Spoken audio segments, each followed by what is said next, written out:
In 2010, something impossible was happening inside one of the most heavily protected facilities on Earth. Deep beneath the Iranian desert, machines were destroying themselves. Not all at once, one by one. Expensive uranium centrifuges were suddenly failing without warning. Engineers replaced damaged components.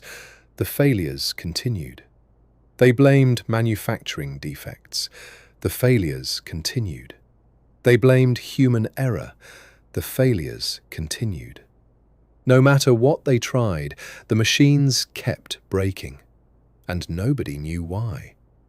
The facility wasn't supposed to be vulnerable. It wasn't connected directly to the internet. It was designed to keep outsiders out.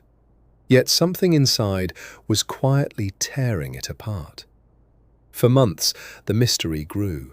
Then researchers discovered something strange, a piece of malware unlike anything they had ever seen. At first, it looked harmless, just another computer worm, but the deeper they looked, the stranger it became. This malware wasn't stealing passwords. It wasn't collecting credit card numbers. It wasn't demanding money. In fact, it seemed completely uninterested in computers. Computers were merely a way in. Its real target was something else, something physical, something hidden behind layers of industrial equipment. The malware became known as Stuxnet, and what researchers uncovered next changed the world forever. Unlike traditional malware, Stuxnet wasn't designed to attack people.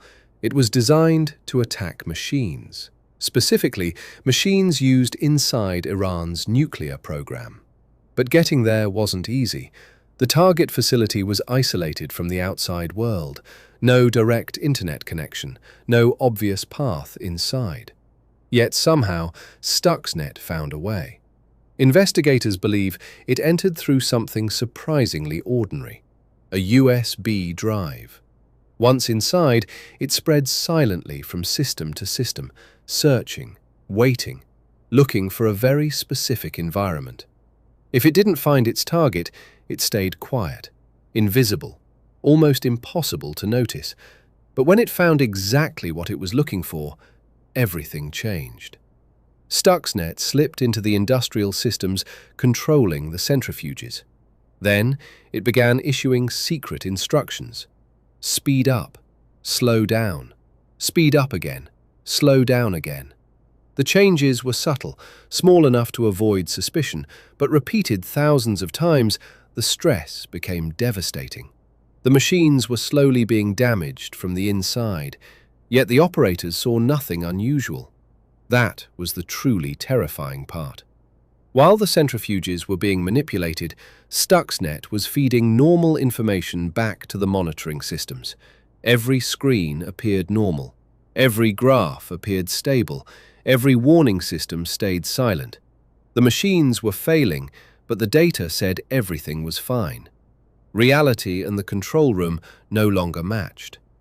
By the time investigators pieced everything together, the damage had already been done. Hundreds of centrifuges had reportedly been affected, and the cybersecurity world suddenly realized something unsettling. A line had been crossed. For decades, cyber attacks existed inside computers. They stole information, disrupted networks, caused financial damage. But Stuxnet did something entirely different. It reached into the physical world. It used software to manipulate real machines, to create real destruction. Many experts now consider it the first true cyber weapon.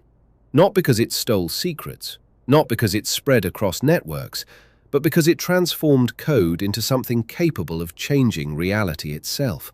And that realization changed warfare forever. NotPetya later showed the world that malware could cripple global businesses. But years earlier, Stuxnet revealed something even more disturbing.